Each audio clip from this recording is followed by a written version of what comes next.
Ya, saudara, satu hari jelang Lebaran ini artinya arus mudik bisa dikatakan puncaknya sudah terlewati begitu ya. Kalaupun memang ada yang masih melakukan perjalanan mudik, mungkin tidak terlalu banyak, tidak sebanyak beberapa hari yang lalu karena memang masih ada tren orang yang mudik mendekati atau bisa dikatakan satu hari jelang hari raya dengan berbagai pertimbangannya. Nah, untuk bisa mengetahui kira-kira catatan selama arus mudik kemarin seperti apa dan bagaimana persiapan jelang arus balik nanti, apakah skema lalu lintas atau perencanaannya sudah seperti yang akan dilakukan, sudah direncanakan, atau nanti akan ada penyesuaian lebih lagi. Saya saat ini akan diskusikan langsung bersama dengan Kak Korlantas Polri, Irjen Pol Agus Suryo Nugroho. Pak Agus, apa kabar Pak? Selamat siang, salam presisi. Baik, terima kasih Pak Agus sudah meluangkan waktu untuk berdiskusi bersama dengan Liputan 6 SCTV. Jadi Pak Agus, kalau kita melihat data terkait dengan arus mudik ini, volume kendaraan tertinggi ini terjadi di hari apa Pak? Sesuai dengan prediksi awal untuk arus mudik tertinggi itu H-3. H-3 eh, saat ini sudah lancar kembali sehingga Mhm. tadi jam 9 untuk kami closing kita tutup one way mudik arah ke Trans Jawa. Oke, sudah sesuai perkiraan H-3 berarti Jumat kemarin ya Pak ya untuk Iya, puncaknya. Oke, betul. untuk di jalur tol, di jalur arteri apa Pak catatannya di arus mudik kali ini? Sebetulnya skenario-skenario daripada cara bertindak sudah kita rumuskan. Namun demikian kemarin adanya work from anywhere dan pengurangan atau pengendalian sumbu tiga, ini Mhm. kondisinya agak beda ya. Jadi cukup lancar, cukup speednya cukup bisa dikendalikan. Namun demikian pada H-3 itu cukup padat sekali. Sehingga langkah-langkah yang tadinya tidak kami lakukan sesuai dengan skenario awal, sehingga kami lakukan contohnya adalah dari rangkaian kontraflow kita lakukan one way lokal. One way lokal dari 70 sampai 188 berlanjut sampai ke 246. Ini juga kami lakukan supaya bisa mengurai kepadatan lompatan arus yang cukup tinggi dari Jakarta menuju ke Trans Jawa. Oke. Tapi kalau dibandingkan dengan tahun lalu, Pak, arus mudik 2024, mungkin datanya sudah terpegang oleh Pak Agus. Dibandingkan dengan mudik tahun lalu, apakah angkanya sama untuk volume pemudik, volume kendaraan dan juga jumlah pemudiknya, atau ada peningkatan atau justru menurun nih Pak di tahun ini? Kalau proyeksi yang kita hitung dari Jasa Marga itu Mhm. H-10 plus H2 itu 2,1 juta. Jadi dari H-1 hari ini itu sudah Mhm. 1.700.000-an. Jadi masih sekitar 24% sampai 25% yang sekarang pada proses arus mudik. Maka dari itu dibanding dengan tahun lalu untuk arus puncaknya lebih tinggi sekarang, lebih tinggi sekarang, Oh, lebih tinggi sekarang, lebih tapi tinggi ya. kelihatannya kalau melihat informasi-informasi atau berita-berita dan kondisi di lapangan tidak apa ya, tidak sampai terjadi kepadatan yang cukup panjang begitu ya, seperti tahun lalu. Ya tentunya ini strategi rekayasa yang sudah kita persiapkan. Di Mhm. samping kebijakan pemerintah mengurai pemudik itu berangkat dari awal, terus kondisi volume kendaraan yang tidak ada sumbu tiga, ini juga Hmm. mempengaruhi dan memang pemerintah memprioritaskan para pemudik. Duta-duta pemudik ini kita prioritaskan.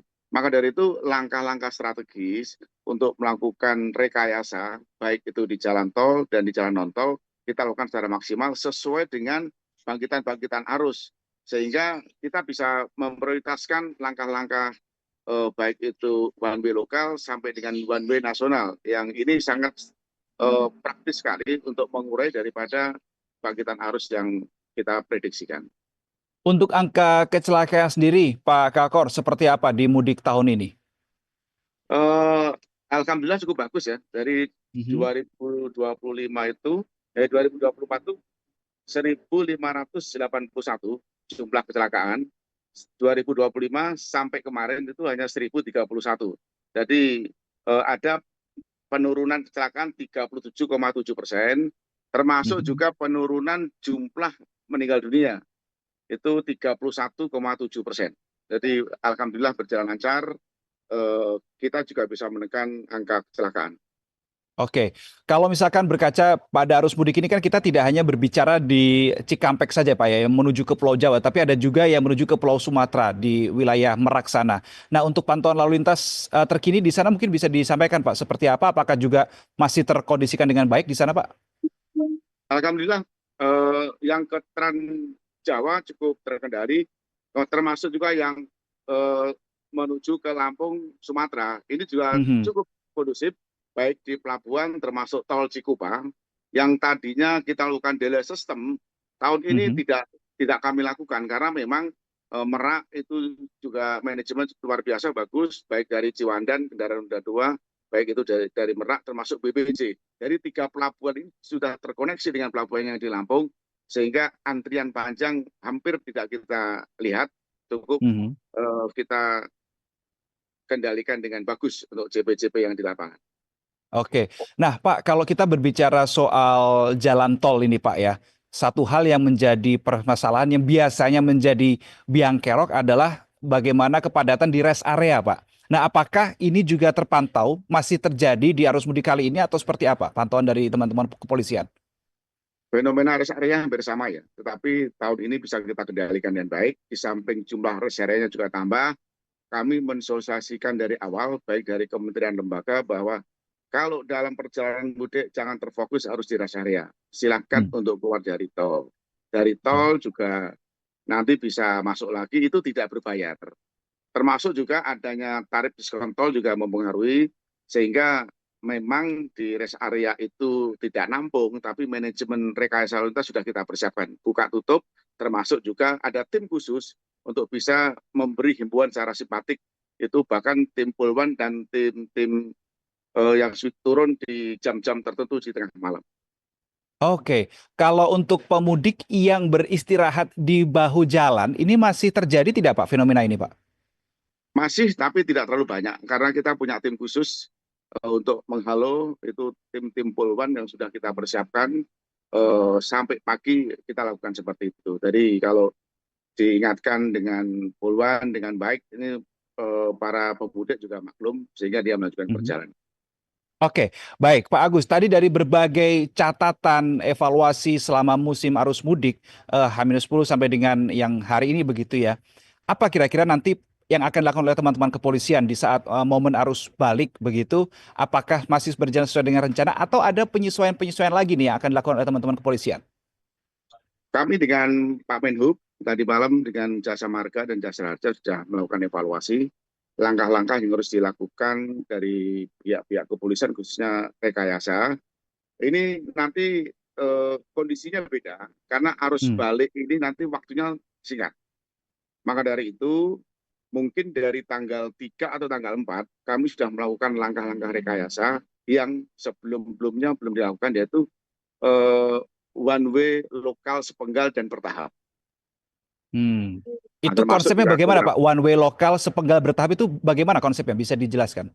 jadi ketika terjadi bangkitan arus di kilometer 414, di sana Mhm. parameternya harus sudah 3.300 kendaraan per jam berturut-turut menuju ke Jakarta.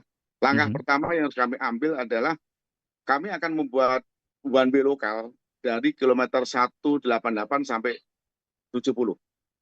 Nah, sehingga yang Hmm. mengarah ke Jakarta kita buat one way lokal dulu. Kalau kira-kira tidak nampung lagi, kami tarik ke belakang. Kami akan buat one way lokal tahap 2 di daerah Jawa Barat dari kilometer 410 sampai 70. Kalau kondisinya Hmm. itu masih padat sekali, bangkitan arus di kilometer 414 kali kangkung, kami juga akan membuat one way lokal di wilayah Semarang dari 414 hingga Batang, atau nanti kita putuskan yang terdekat atau yang agak jauh. Jadi dua kegiatan one way lokal bertahap, baik itu Jawa Tengah dan Jawa Barat, itu nanti akan mengurai. Sehingga arus yang menuju ke kilometer 70 Cikampek sampai kilometer 47 ini bisa kita kendalikan. Karena nanti begitu keluar dari 70, kita akan merumuskan kontraflow dari 70 sampai 47. Nah, ini sudah kita rumuskan tadi malam, sehingga moga-moga CP yang terbaik untuk arus balik kita sudah siap. Oke, tadi misalkan dari kilometer 70 sampai 40-an sekian itu masih belum menampung, kemudian ditarik mundur ke belakang. Nah, ketika ini Betul. diterapkan ditarik ke belakang, apakah yang 70 sampai 40 ini masih berlaku atau bagaimana, Pak? Itu situasional Mas ya. Jadi Hmm. kalau kontraflow itu ada parameternya. Parameter dari contohnya begini. Ketika bangkitan arus dari Transjawa menuju kilometer 70, di Mhm. radar kilometer 71 itu sudah menunjukkan 5.500 per jam berturut-turut kami berlakukan kontraflow satu lajur. Kalau parameternya itu sudah 5.400, 6.400, kami akan berlakukan kontraflow lajur 2 dan seterusnya. Dan ini juga informasi terpenting yang harus diketahui oleh pemudik bahwa arus balik nanti yang dari Jawa Barat yang biasanya crossingnya di kilometer 66 Cikampek nanti Mhm. akan dialihkan lewat Sadang kilometer 77, jadi tidak sampai Cikampek, Sadang terus dimasukkan tol fungsional sepanjang 30 kilometer itu masih gratis tol fungsional, sehingga arus balik yang dari Bandung nanti tidak ketemu di Cikampek, tetapi sampai di Sadang langsung dimasukkan ke Oh. tol fungsional, nanti keluarnya di Meikarta exit tol 34. Ini cukup eh, menjadi terobosan yang tahun ini diberlakukan di tol fungsional. Oke, jadi intinya jangan sampai yang kendaraan dari Jawa Tengah dan dari Jawa Barat semuanya tumpuk ketemu di Cikampek. Itu yang dihindari di di arus balik nanti ya, Pak ya? Ya, tahun lalu masih Ah, terjadi karena belum ah, ada ah. tol fungsional.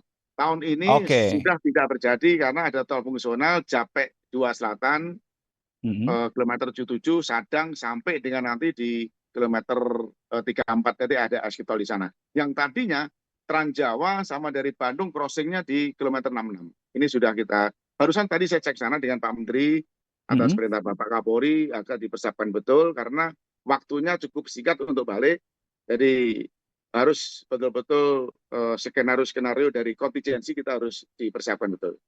Oke, baik. Terakhir, Pak Agus, apa yang menjadi imbauan kepada masyarakat yang nantinya akan menjalankan arus balik? Karena mengingat tadi waktu secara arus balik ini juga relatif lebih singkat dibandingkan dengan arus mudik. Apa yang menjadi imbauan pesan-pesan dari Pak Kakor untuk masyarakat sekalian?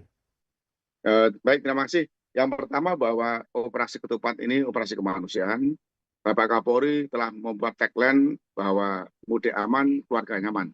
Yang paling terpenting dalam arus balik dan mudik di tahun ini keselamatan. Maka dari Mhm. itu, rekan-rekan, sahabat-sahabat kami yang sekarang mudik di kampung halaman, rekan-rekan sudah capek, jadi siapkan betul kondisi tubuh dan rencanakan betul perjalanannya jam berapa sampai di mana, mau singgah di mana sehingga betul-betul kondisi kendaraan berkeselamatan, fit pada saat kita mengemudi, dan silakan istirahat direncanakan dari pada saat mau berangkat.